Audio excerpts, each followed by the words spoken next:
Oi, eu sou Sibila, psicóloga psicanalista, e estamos aqui com mais um Winnicott das 5. Hoje eu vou falar um pouquinho para vocês, um pouco mais sobre quem foi o Winnicott.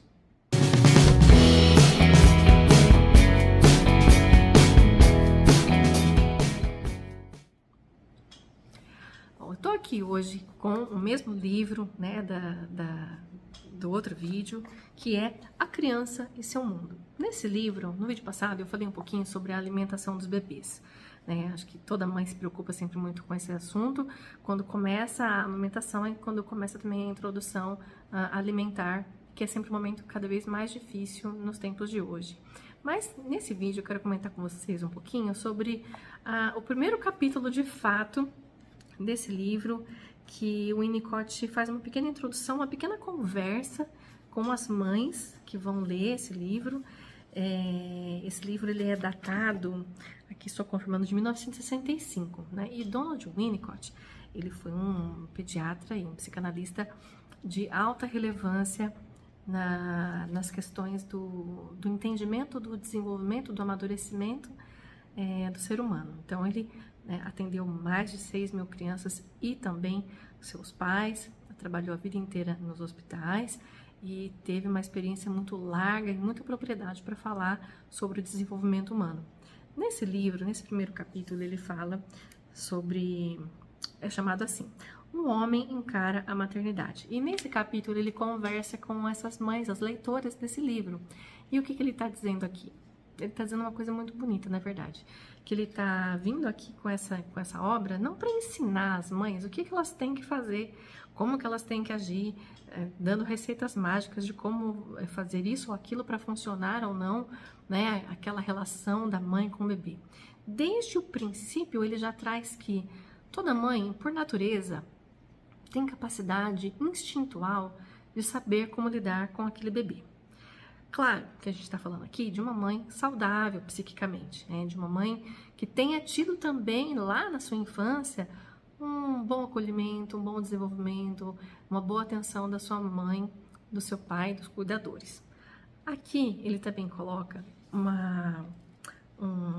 um pensamento muito interessante que eu quero ler aqui para vocês um pedacinho. Ele começa assim. Para começar, você ficará aliviada, leitora, quando souber que não tenciono explicar o que tem que fazer. Sou homem e, portanto, jamais poderei saber, na verdade, o que se sente ao ver ali, embrulhado no berço, uma parcela do meu próprio ser, um pedaço de mim vivendo uma vida independente, mas, ao mesmo tempo, dependente, e tornando-se, pouco a pouco, uma pessoa. Só uma mulher pode sentir isso, e talvez só uma mulher possa até imaginar essa experiência quando, por infortúnio de uma ou outra espécie, lhe falta a prova real e concreta. Então, assim, é uma parte muito bacana que ele já começa o diálogo aqui com as mulheres e ele vem com esse desprendimento para poder falar sobre a maternidade com uma visão de realmente um observador neutro, desprendido das suas idealizações e também desprendido do seu lugar de homem, né? 1965, a gente está falando aqui de outro tempo, onde realmente era muito mais complicado para o homem se colocar no lugar da mulher enquanto maternagem, né? Mas ele traz também uma coisa muito importante, que é o fato de que o homem ele tem um papel, né, dentro desse momento novo que vem um bebê para o mundo. O papel do homem, claro que a gente está falando aqui, gente, de funções, né, de papéis básicos, de como ele tem trazido pai e mãe, mas a gente sabe que, né, o papel do cuidador é fundamental e não especificamente designa homem ou mulher, tá? Mas no caso aqui ele está dizendo que a mulher que deu à luz e que está vivendo essa relação com essa criança, de amamentação e de cuidados muito mais próximos, de uma relação muito mais estreita, de que esse terceiro, que é o pai, esse terceiro, ele é uma pessoa que tem uma função muito específica e que ele não vai ficar simplesmente alienado, olhando, observando e sendo o espectador daquela relação da mãe com o bebê, mas sim, ele tem um papel fundamental de apoiar essa mãe, de não deixar que nada ruim no ambiente ao redor interfira na qualidade da relação que a mãe está tendo com esse bebê. E que, em algum momento, esse pai, né, que a gente está chamando de pai, ele também será aquela pessoa que vai substituir a mãe, né, que vai ser um pouco mãe, como ele coloca aqui, que vai ser um pouco mãe, em alguns momentos onde essa mãe não esteja totalmente disponível, ou talvez porque ela foi tomar um banho, ou porque talvez ela foi ao médico. Então, nessas pequenas lacunas de relacionamento com o bebê e de cuidado com o bebê, o que acontece é que, sim, o pai vem para substituir a mãe.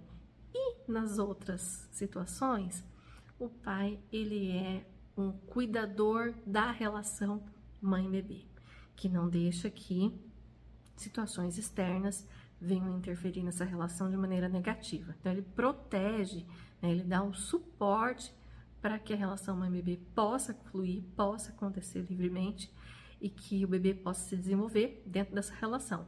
Então, o que a gente está falando é vamos imaginar assim, de conchas, né? Uma concha que protege a outra concha. Então, a gente tem o bebezinho, a mãe, protegendo esse bebê e do lado de fora disso ainda vem esse pai com essa outra camada protetora desse bebezinho que está aqui dentro. Então, é muito bacana esse livro. A gente está começando com ele aqui hoje do zero. É o primeiro capítulo mesmo. E ele também chama atenção para coisas muito interessantes, do tipo, ele diz assim: mãe, você não precisa ser inteligente, não precisa ter tirado 10 em álgebra, não precisa ter sido melhor na escola para ser uma boa mãe, né?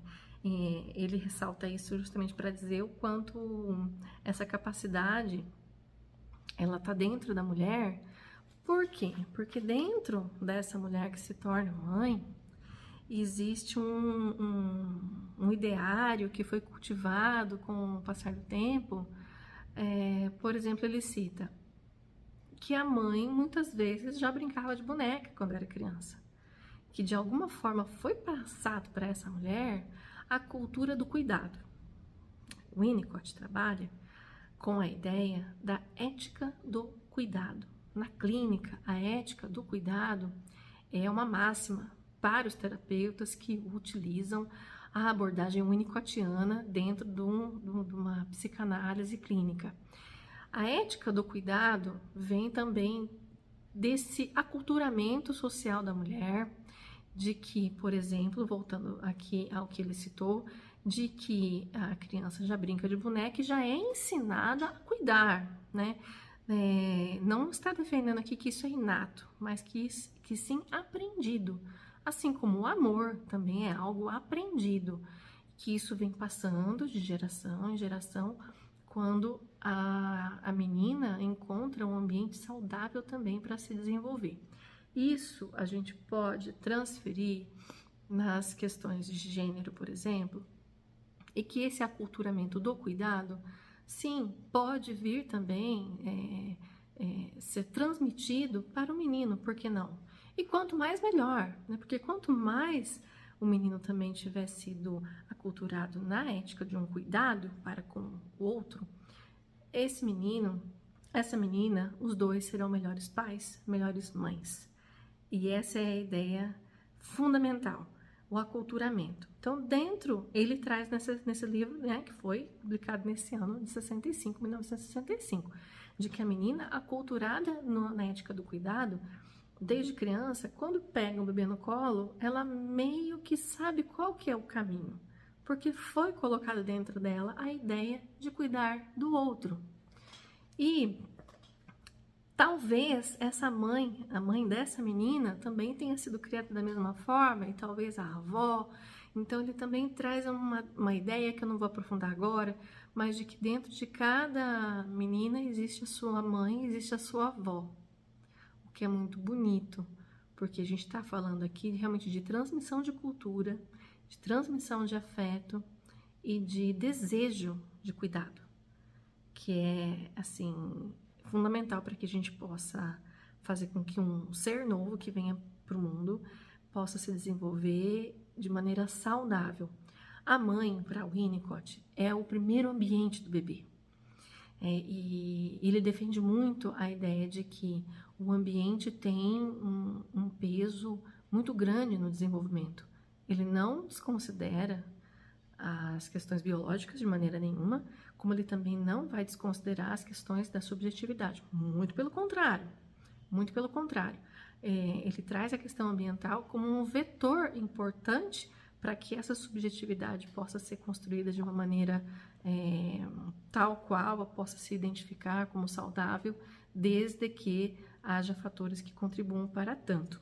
Então, o Winnicott, nesse primeiro capítulo aqui, que é bem curtinho, são 4 páginas, ele fala, ele traz uma conversa muito gostosa, e que se você tiver a oportunidade de ter esse livro com você, talvez possa colocar aqui para você um link, né, de um PDF. Você que é mãe, você que se interessa por cuidado, você que interessa pela tratativa dos cuidados e pelas teorias do desenvolvimento do ser humano, vai gostar muito dessa leitura, e a gente vai dar continuidade a alguns capítulos aqui nos próximos vídeos. Bom, então, se você gostou, curte, compartilha, se inscreve no canal, deixa o seu like aí para mim, deixe sugestões, faça o seu comentário, e quem sabe a gente possa ir conversando um pouco mais sobre os próximos capítulos, e vai ser um prazer. E se você gostou, esteja comigo aqui toda quinta-feira, 5 horas, é hora de Winnicott das 5. Até o próximo!